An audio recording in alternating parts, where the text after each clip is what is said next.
Всеки дава на 100% това, което може да даде от себе си, когато работи. А пък като отидеш в един колектив, който другите не го правят, нали, буксуваш просто, буксуваш на празни обороти. Това те само те похабява. Как беше старта? Старта беше драматичен. Старта беше като на майтап. Просто седнахме и си говорихме аз и тя един ден и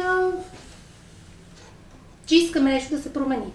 Работехме по заведенията, после в някаква фирма, нещо, което не е наше. Всеки може други неща, ама никой не го реализира. Последствие тя забременя, роди, спря да работи. Аз се сдухах, работех си във фирмата и не просто се видяхме и си казахме, че нещата куцат и че трябва да се тръгне някаква посока. И решихме да направим нещо много интересно. Това, което може. Не само това, което може. Просто прочетахме за пътя до Сантяго. Камино за Сантяго, който в една книга на Коелю и дойде един ден и беше така, има един път, ето, ако успеем да го минем, всичко ще можем да направим в живота, но не знам дали е истински. И решихме точно за 24 часа да, независимо какво ще ни коста, да разберем дали има такъв път, да се тръгне и си казахме, че ако това го минем, всичко ще можем да направим в живота. И така стана. И се спряхте точно на това, да правите красиви неща с подръчни материали. Ние преди това го имахме като идея, просто не ни стигаше смелост да го направим. Нали?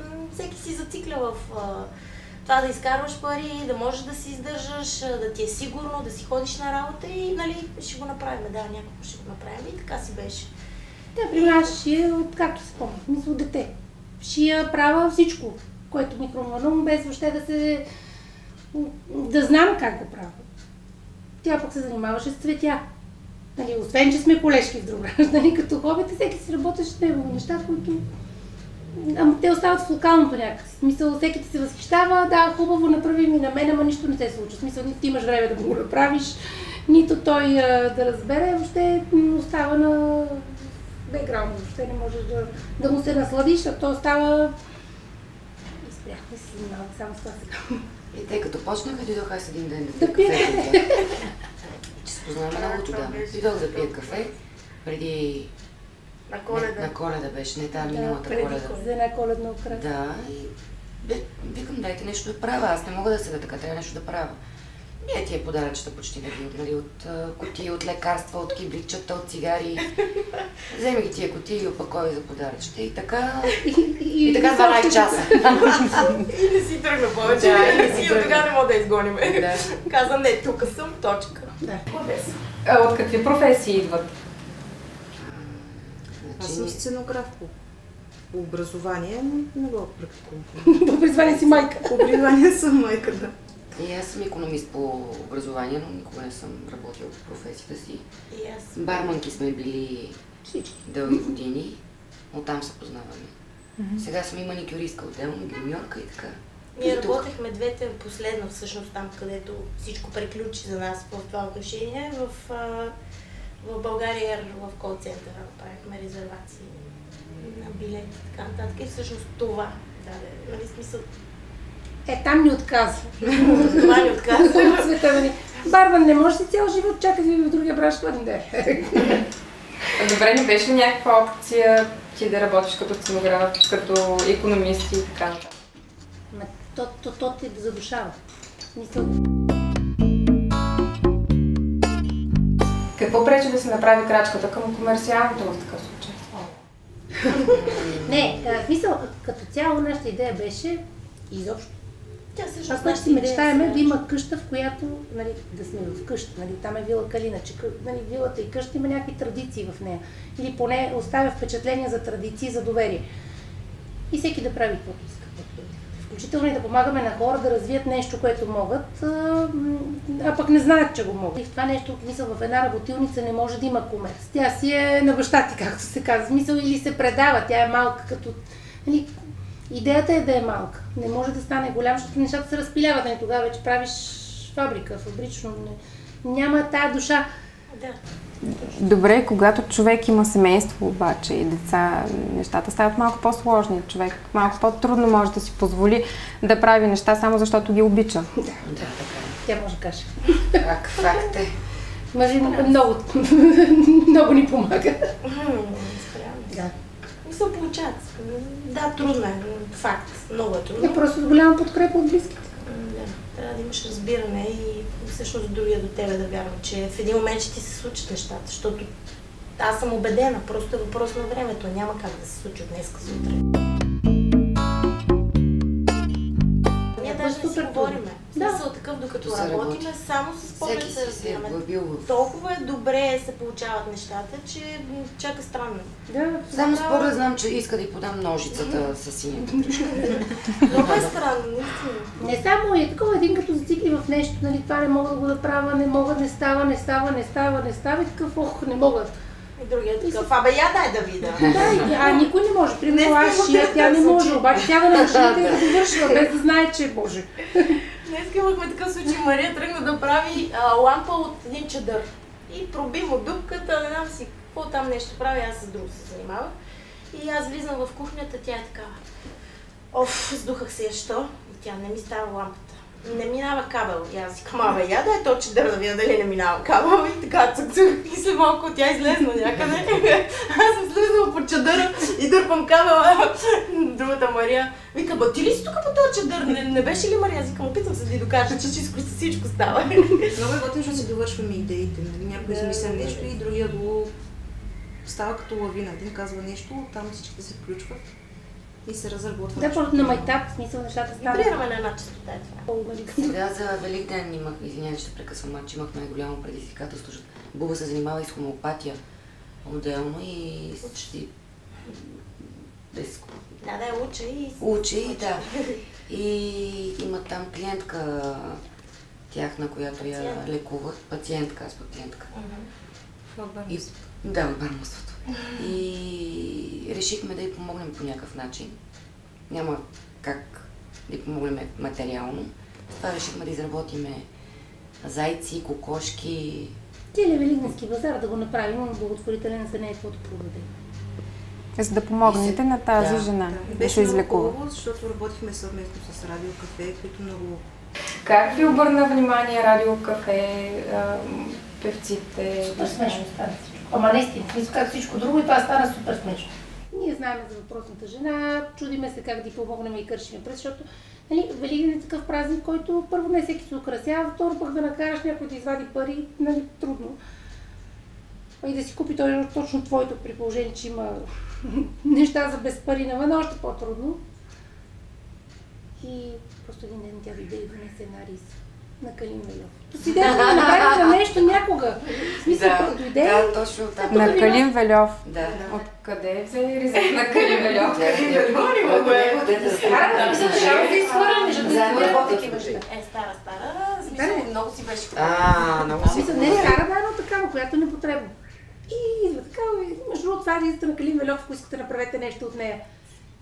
И така изведнъж ни хрумна, нали? Даеш, напишем, че звезди помагат на кауза. И оттам, мисля, тя да кажа да донеса и на Мартин Налим, който всъщност е мъж, и на цялата група. И събрахме от известни личности, които от уста на уста, те пък казаха, хайде и аз. Да, Радио Кафе Кафе сами се обадиха в интерес на истината. Сами се свързаха с нас и много прегърнаха и страшно много помогнаха. Ади, която е собственичката на Радио Кафе, е много приятен човек, много вредли, много за такива неща. Да. Тя много ни помогна. Да, тя организира абсолютно всичко и даде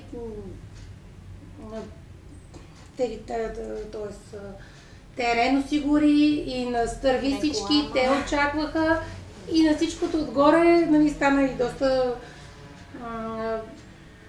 голяма сума се събра. Мисля, събра се точно сумата, която трябваше Милена да получи без ние да знаем как въобще точно пред те преди това. Как виждате тогава Вила Калина след 2 години? По същия начин, само че в друго помещение може би. Като цяло искаме да работим по малко проекти, които да са на 100%. Да се изпипват. Да, да са бутикови, бутикови звучи може би много комерциално, просто да се изящат.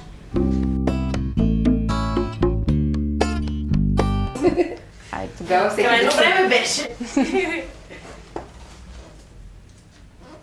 Така. Защо две си взех? Така. Пътувала ли си в полицейска кола? Няколко пъти. Защо? Най-безвредното беше, защото бях на 16, още нямаше мобилни телефони, аз нямах документи в мен. И нямаше как да се обада на някой, който да каже коя съм. Затова ме позадържах в района. Другите няколко случая? Другите не съм била виновна, съм била там в лоша компания. Така да, в лоша компания, без да искам. Последната ти лъжа. Никога ми за това. Кажи ми. Изкара ли 24 часа или някой час? Не, една нощ изкарах, когато е за документите. Преди малко. Днеска май не съм лъгала. Време е. Искам да посъдвам. Даже време. Сега е момента. Това е истината на дъното на чашата. Аз все още я търся. В смисъл, истината всеки път е различна, всеки път е точната и още търся. Зависи от питието. Да, абсолютно. В смисъл, още търся истината с голямо и на дъното на чашата. Това е. Опитвала ли си наркотици? Да. Няма да попитам какви. Сещам нещо, което супер много ме тормози. Не знам обаче дали да го споделя. Не. Не, нали? Гад такава. Добре, няма. Следващия герой от любим филм. Не мога да се сета точно как се казва. Това там дойде сега в главата, не знам как се казва, артиста Негаре, защото напоследък се поведи си това. Седеше така, говореше по телефона и се ходеше, се направи Show me the money! Show me the money! Джери Магуайър. Така, точно така. Добре, моята последна лъжа всъщност ще си кажа. Аз обикновено винаги казвам на хората, че всичко ще бъде наред, когато ги усетят, че започват да се притеснят. И наскоро имах такъв случай, когато казах, че всичко ще бъде наред, то не беше в крайна сметка. Може би аз самата съм се съмнявала. На 100% не съм била самата сигурна.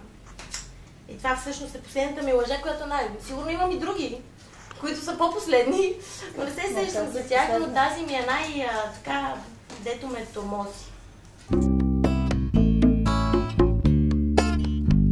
Много е харесала едно помещение, което всички смятаме, че наши просто не трябва едно милион 600. Много беше смешно. Това е помещение, дето да се изнесеме на улицата, нали вече там да започнем да работим, обаче претенциите са ни големи. В смисъл не е претенции, ами искаме да е такова, пък да е такава, да е голямо.